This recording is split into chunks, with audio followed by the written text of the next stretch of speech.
Namaskar, welcome to finance lecture, and today we are going to discuss the important aspect of financial planning, and that is factors affecting fixed capital. We are going to discuss. First of all, we'll try to understand what is fixed capital. In the words of Subin, fixed capital is the funds required for acquisition of those assets that are to be used over and over for a long period of time. कहने का मतलब यह हुआ कि स्थिर पूंजी का संबंध उस पूंजी से है जिसे किसी बिजनेस को लॉन्ग टाइम पीरियड के लिए किसी परिसंपत्ति के लिए ज़रूरत होती है। फिर किसी परिसंपत्ति को खरीदने के लिए जो ऐसी परिसंपत्ति जो स्थिर परिसंपत्ति हो, तो ऐसी परिस्थिति के लिए जो पूंजी की आवश्यकता होती है उसे हम स्थिर पूंजी कहते हैं। Fixed capital is required for acquiring fixed assets. Fixed assets में इंक्लूड द फॉलोइंग। सबसे पहले टेंजिबल एसेट्स जिन्हें हम देख सकते हैं, land, building. Intangible that can not be seen, जिन्हें हम नहीं देख सकते, goodwill, copyright etcetera. Now let us discuss what is fixed capital other than tangible assets and intangible assets. So requirement of funds for meeting certain expenditure but not leading to creation of assets such as research expenses, promotional expenditure, underwriting expenses, etc. are also included in fixed capital because it is long term needs of the business. जैसा कि मैंने आज lecture के starting में मैंने कहा कि जो बिजनेस के लिए जो भी दीर्घकालीन ज़रूरतें हैं, चाहे वो परिसंपत्ति से संबंधित हो या ना हो, उससे मतलब नहीं है। यदि रिसर्च से रिलेटेड है, किसी प्रमोशनल एक्सपेंडिचर से रिलेटेड है, जैसे कि कोई भी फर्म या कोई भी ऑर्गेनाइजेशन अपने ऑर्गेनाइजेशन का प्रमोशन कराती है, अपने प्रोडक्ट का प्रमोशन कराती है, मार्केटिंग करती है, उसमें जो खर्च होता है वो long term point of view से होता है, इसलिए इन सब को भी स्थिर पूंजी के अंतर्गत हम शामिल करते हैं। तो अभी हमने ये समझा कि स्थिर पूंजी यानी कि फिक्स्ड कैपिटल है क्या। तो फिक्स्ड कैपिटल लॉन्ग टर्म के लिए है, फिक्स्ड कैपिटल फिक्स्ड एसेट्स के लिए है, और फिक्स्ड एसेट्स के अलावा हम किसको फिक्स्ड कैपिटल मानेंगे ये हमने डिस्कस किया, जैसे कि research expense, promotional expenditure, underwriting expenses etcetera. New business को फिक्स्ड कैपिटल को की ज़रूरत उसे स्टार्टिंग में होती है, बिगिनिंग में होती है, शुरू में होती है। और जो एग्जिस्टिंग बिजनेस है अपने एक्सपेंशन के लिए, ब्रांच एक्सपेंशन के लिए, अपने डेवलपमेंट के लिए उसको फिक्स्ड कैपिटल की ज़रूरत होती है। तो अभी तक हमने ये समझा कि फिक्स्ड कैपिटल क्या है और बिजनेस को कब ज़रूरत होती है।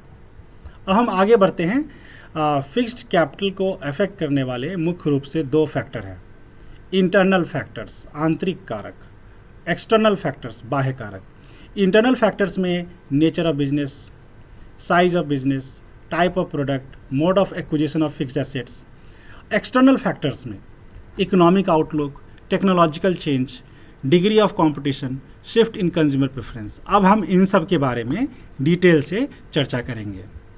सबसे पहला पॉइंट है नेचर ऑफ बिजनेस। तो नेचर ऑफ बिजनेस में यदि मैन्युफैक्चरिंग है तो उसे ज़्यादा एसेट्स चाहिए, ज़्यादा फिक्स्ड एसेट्स चाहिए एज़ कम्पेयर टू ट्रेडिंग।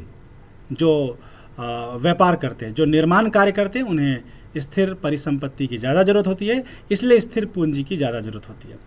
इसी प्रकार यदि हम देखें पब्लिक यूटिलिटी अंडरटेकिंग, जैसे कि रेलवे हो गया, इलेक्ट्रिसिटी गवर्नमेंट सप्लाई करती है, वाटर सप्लाई करती है, तो इन सब में भी एक बहुत बड़े फंड की ज़रूरत होती है, क्योंकि इनमें ज़्यादा फिक्स्ड एसेट्स लगते हैं, इसमें स्थिर पूंजी की अधिक ज़रूरत होती है। तो हमने ये समझा कि यदि मैन्युफैक्चरिंग बिजनेस हो तो फिक्स्ड कैपिटल ज़्यादा चाहिए, यदि ट्रेडिंग बिजनेस हो तो फिक्स्ड कैपिटल कम चाहिए। Next point, size of business.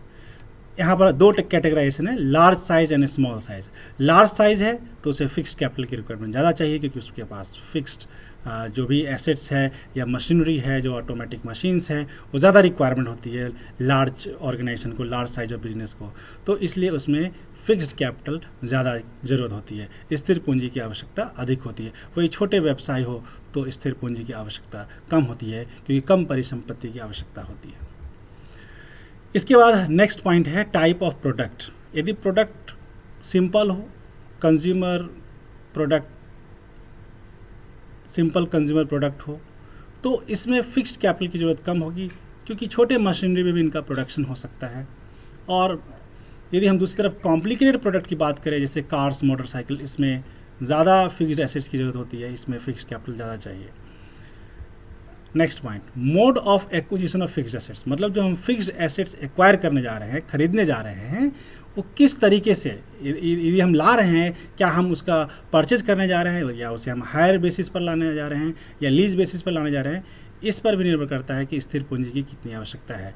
If some of the fixed assets are available on lease और hire, lesser amount of fixed capital will be required as compare to the purchase decision. यानी कि हम किसी परिसंपत्ति को खरीदने का निर्णय लेते हैं तो उसमें स्थिर पूंजी ज़्यादा चाहिए, लेकिन किसी को हम लीज पर, हायर पर, रेंट पर हम लेते हैं तो उसमें स्थिर पूंजी की आवश्यकता कम होती है।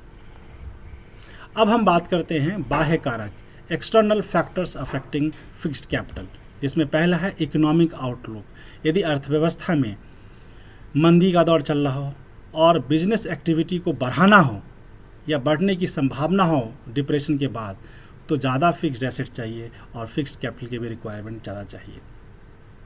जैसे कोरोना संकट के बाद, कोरोना संकट के समय अभी मंदी चल रही है, इसके बाद यदि बिजनेस को राइज करना हो तो बहुत ज़्यादा इन्वेस्टमेंट की ज़रूरत होगी और फिक्स्ड कैपिटल की रिक्वायरमेंट होगी।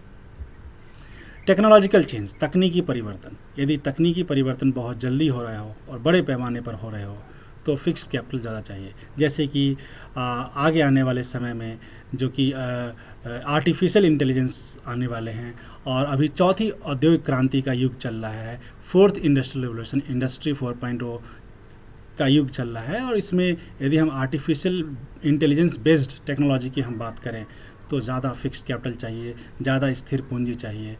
Next point, degree of competition, यानी कि प्रतिस्पर्धा, कितनी प्रतिस्पर्धा है मार्केट में, ज़्यादा है या कम है।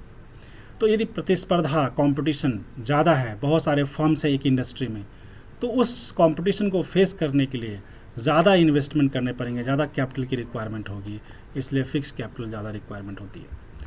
और लास्ट पॉइंट है शिफ्ट इन कंज्यूमर प्रेफरेंसेस, मतलब यदि उपभोक्ता किसी वस्तु को पसंद करते हैं और उनमें बदलाव आ जाता है तो अब उत्पादन को नए तरीके से करना पड़ेगा, नए सिरे से करना पड़ेगा, नए तरह के फिक्स्ड एसेट्स की ज़रूरत होगी, और इसलिए फिक्स्ड कैपिटल की रिक्वायरमेंट ज़्यादा होगी, क्योंकि अलग अलग वैरायटी और नए नए वैरायटी को बनाने के लिए अलग अलग तरह के एसेट्स और नए एसेट्स की ज़रूरत होगी, इसलिए नए पूंजी की आवश्यकता होगी, न्यू फिक्स्ड कैपिटल की आवश्यकता होगी। तो अभी हमने आज के लेक्चर में देखा कि फिक्स्ड कैपिटल यानी कि स्थिर पूंजी को प्रभावित करने वाले आंतरिक और बाह्य कारक कौन से हैं।